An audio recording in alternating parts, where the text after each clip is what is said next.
Every year on this date we gather here to remember the massacre in 1834. And this year I'm very honoured to welcome the Governor, Chris Dawson. The presence of Western Australia's Governor here in Pinjarra was a special moment because it was the first Governor 191 years ago who was responsible for one of the worst massacres in Australia's history. I come here on the invitation of the Bindjarab Noongar people. I come here on foot, unarmed, to walk softly on this country. I come with my heart, my court, to say sorry. I come here today to say sorry for the dreadful wrongs perpetrated by the first Governor of Western Australia, Sir James Stirling. Before me, my father, my aunties and my pop fought for, this to be recognised, and for the Governor to come down and actually do it is a big step for us as a community. The Pinjarra Massacre took place on the 28th of October 1834. The then Western Australian Governor, James Stirling, led a group of armed men to ambush a group of Bindjarab Noongar people on the banks of the Murray River. While Governor Stirling reported killing 15 people, locals say that the number is actually closer to 80.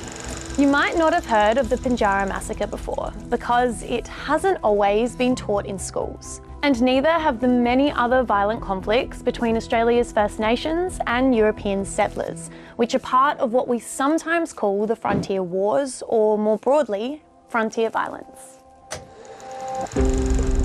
As you probably know, British people arrived in 1788 on a continent that had been home to Aboriginal people for tens of thousands of years. As they spread out, many Indigenous people fought to defend their land. There were hundreds of massacres that killed tens of thousands of people.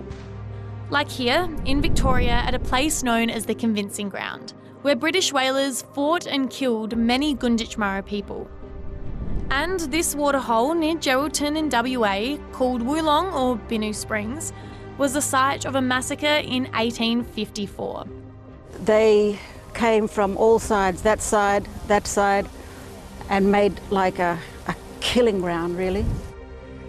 The last recorded massacre took place less than 100 years ago in 1928 at the Caniston Cattle Station in the Northern Territory.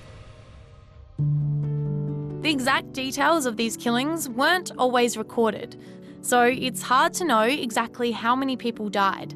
But historians, academics and traditional knowledge holders are working to find and tell the truth. This is the homepage. And Sky Krikoff is one of them.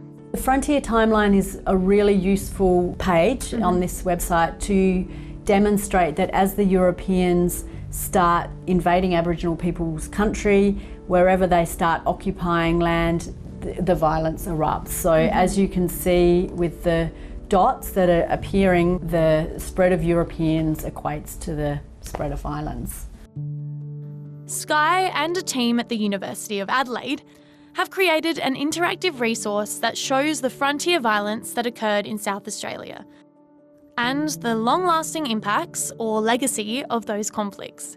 It's an interactive map and website. So each of the dots that you see on the map are where some form of conflict took place. And there's little numbers inside the dots. What do they show? So that's the number of incidents that took place at that site. For people that want a more detailed account, they can click on another link which will take them to a detailed description and all the sources that we've drawn on. Sky says resources like the one she created can help us learn about a pretty important part of our history, which isn't always spoken about. I did not know of the massacres, I'm ashamed to say. I still think people don't know as much as they could know. I've been teaching some university students about this very thing, and they were saying that when they were at school, which was only like a year or two ago, they weren't taught about frontier violence. Aboriginal people suffering over generations, intergenerational trauma, gaps in health and life expectancy, in education, incarceration rates. All of it can be traced back to not only frontier violence but just colonisation. For Aboriginal people, the violence of colonisation is not over, and apologies are really important, I think.